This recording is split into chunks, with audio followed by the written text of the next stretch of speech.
Assalamualaikum and hi to everyone. Welcome back to my YouTube channel for World Channel. Hari ni kita nak share tempat makan dekat Jalan Ipoh, Kuala Lumpur. Lately ni memang viral lah orang share makanan-makanan Pakistani. So kita nak try. Dekat Jalan Ipoh ni memang banyak pilihan. Banyak sangat restoran Pakistan. So kita nak try yang ni sebab kita tengok dekat depan ni dapur dia ni. Ada orang tengah buat grill. And grill dia tu memang dari jauh. Bau dia memang memanggil-manggil lah orang kata. Sebab spice dia, aroma dia tu kan. So kita decide nak makan kat sini. And then bila kita datang tu memang bahagian depan ni tempat penyediaan makanan dia lah. Dia buat roti kat sini, panipuri. So kita order satu panipuri nak rasa sebab tak pernah rasa. And then dekat depan tu juga ada bahagian buat roti.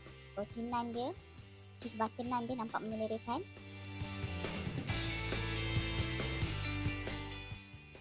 Lepas tu kalau kita pergi bahagian dalam dia memang kita nampak lah ada bahagian makanan dan dia dah telah hidang.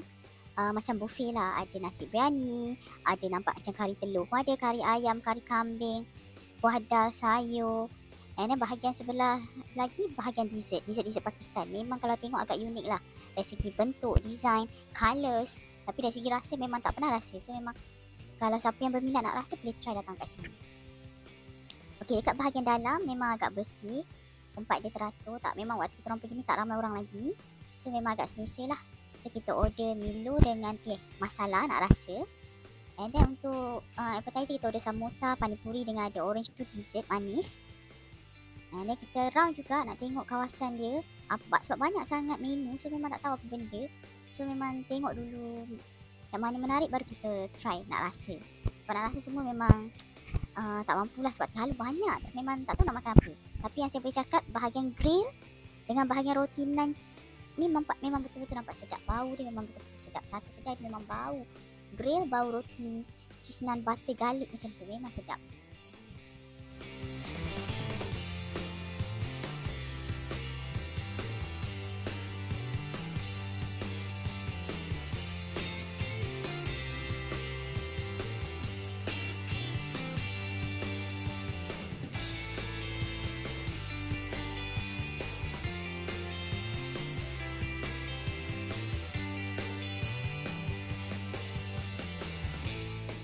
Okey, ni menu dia memang sangat banyak sangat pilihan. Memang tak tahu nak order apa. Tapi memang daripada awal kita memang aim nak order BBQ. So kita order chicken dengan beef.